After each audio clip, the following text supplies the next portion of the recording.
dan Anika Putri. Di sini saya akan mempresentasikan tugas personal branding dengan tema psikologi di balik personal branding. Oke, baik, next. Nah, sebenarnya apa sih itu personal branding? Jadi, personal branding itu merupakan sebuah proses untuk membentuk identitas dan kesan yang ingin ditampilkan kepada publik. Nah, bukan hanya gaya sih, tetapi persepsi psikologis ini juga yang terbentuk dari perilaku, nilai, dan komunikasi. Selanjutnya, mengapa sih topik ini itu penting? Jadi, pada era digital saat ini kan cara orang menilai kita tidak hanya tergantung pada siapa kita sebenarnya, tetapi juga bagaimana kita itu menampilkan diri kita di depan publik. Nah, personal branding itu sangat menjadi kunci karena untuk menentukan persepsi orang lain terhadap diri kita. Selanjutnya, kepercayaan bukan sesuatu yang muncul begitu saja, karena untuk kita kepercayaan diri itu juga susah kan. Tetapi kepercayaan itu juga terbentuk dari proses psikologis yang mendalam. Sebagai mahasiswa, memahami personal branding itu sangat penting karena hal ini akan mempengaruhi bagaimana kita diterima di lingkungan profesional, akademik, maupun sosial. Next. Selanjutnya, aspek psikologi dalam personal branding itu ada 3. Yang pertama yaitu persepsi.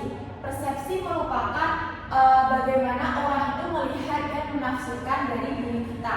Yang kedua yaitu ada kognisi sosial. Kognisi sosial ini merupakan cara orang lain memproses informasi tentang kita baik dari perilaku maupun komunikasi kita.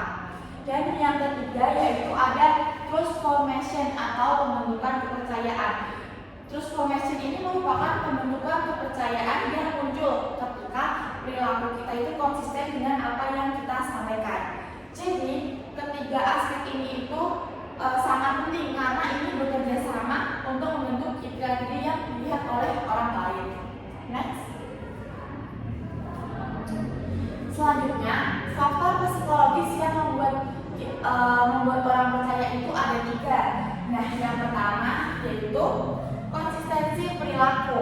Apa sih konsistensi perilaku? Jadi konsistensi perilaku itu merupakan sebuah otak manusia yang cenderung untuk mempercayai sebuah pola yang stabil, sehingga semakin konsisten kita bertindak, maka akan besar pula kepercayaan yang kita dapat.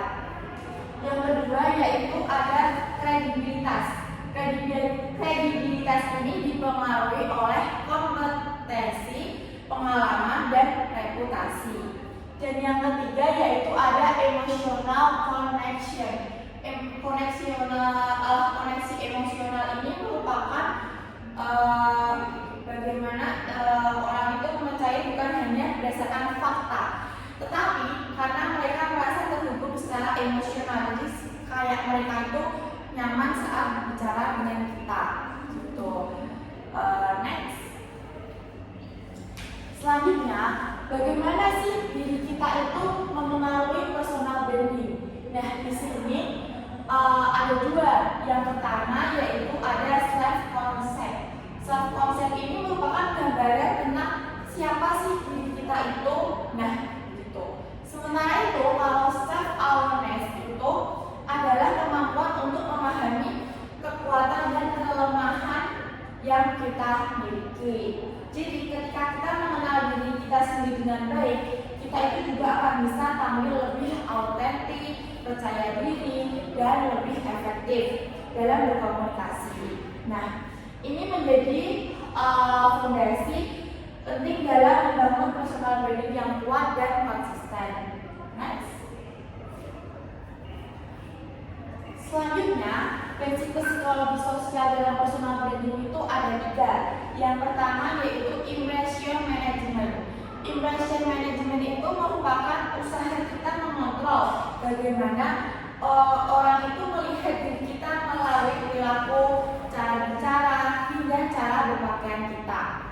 Yang kedua yaitu ada social proof. Social proof itu sebuah kecenderungan orang untuk mempercayai figur yang sudah dipercayai banyak orang, misalnya melalui followers atau testimoni. Dan yang ketiga yaitu ada authority principle, yaitu di mana seseorang itu kita anggap ahli akan lebih mudah dipercaya tanpa perlu banyak menjelaskan. Next. Nah, sebelum masuk ke penutup atau kesimpulan ini, saya akan memberikan 5 strategi tentang membangun personal branding. Jadi ada beberapa strategi yang bisa kita lakukan untuk membangun personal branding. Yang pertama yaitu kita harus menentukan nilai dan keunikan dari diri kita. Apa sih yang ingin kita tampilkan dan apa sih yang membedakan kita dari orang lain? Gitu. Yang kedua yaitu jaga konsistensi dalam berperilaku dan konten. Yang ketiga yaitu tampil profesional baik secara visual, sikap maupun komunikasi. Dan yang keempat yaitu membangun hubungan yang emosional dengan audiens melalui interaksi yang sangat hangat dan relevan. Yang terakhir yaitu tunjukkanlah bukti kompetensi melalui karya atau portofolio. Nah, di personal branding ini sangat berkaitan banget dengan public speaking karena komunikasi yang verbal dan non-verbal itu membentuk persepsi audiens. Gestur tubuh, intonasi suara, dan ekspresi wajah itu menciptakan kesan tertentu terhadap diri kita. Misalnya, ketika kita itu berbicara dengan percaya diri dan jelas, maka hal itu juga akan memperkuat citra diri kita sebagai seseorang yang kompeten dan dapat dipercaya. Nah, contohnya studi kasus itu tentang mengapa audiens itu percaya sama Najwa Shihab. Karena mereka itu adalah memiliki personal branding yang kuat, dia juga memiliki gestur yang tegas dan profesional, sehingga dari itu akan menciptakan kesan kredibel dan gaya bahasanya juga lugas dan argumentatif. Serta dia juga memperkuat citra sebagai figur yang cerdas dan berani. Selain itu juga memiliki track record panjang sebagai jurnalis yang objektif dan berintegritas. Jadi konsistensi selama bertahun-tahun itu membuat publik semakin percaya pada setiap pernyataan yang ia sampaikan. Selanjutnya, berdasarkan pembahasan kita tadi, kita akan menyimpulkan bahwa personal branding itu sangat yang kuat, tidak hanya dibentuk oleh tampilan luar, tetapi juga oleh proses psikologis yang melibatkan persepsi, emosional, dan kepercayaan.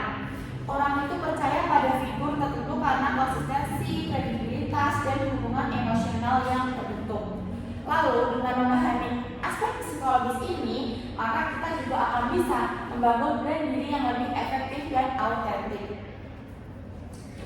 Nah, sebelum saya menutup presentasi ini, mari kita mulai hari ini membangun personal branding yang lebih kuat. Tentukan siapa diri kita dan nilai apa yang ingin kita bawa. Sampaikan dengan jelas melalui komunikasi dan tindakan. Tunjukkan secara konsisten agar orang itu mengenal kita sebagaimana kita ingin dikenal. Tinggalkan kesan yang kuat karena itu yang akan selalu ingin diingat oleh orang lain. Gitu. Sekian presentasi untuk tugas mata kuliah personal branding. Wassalamualaikum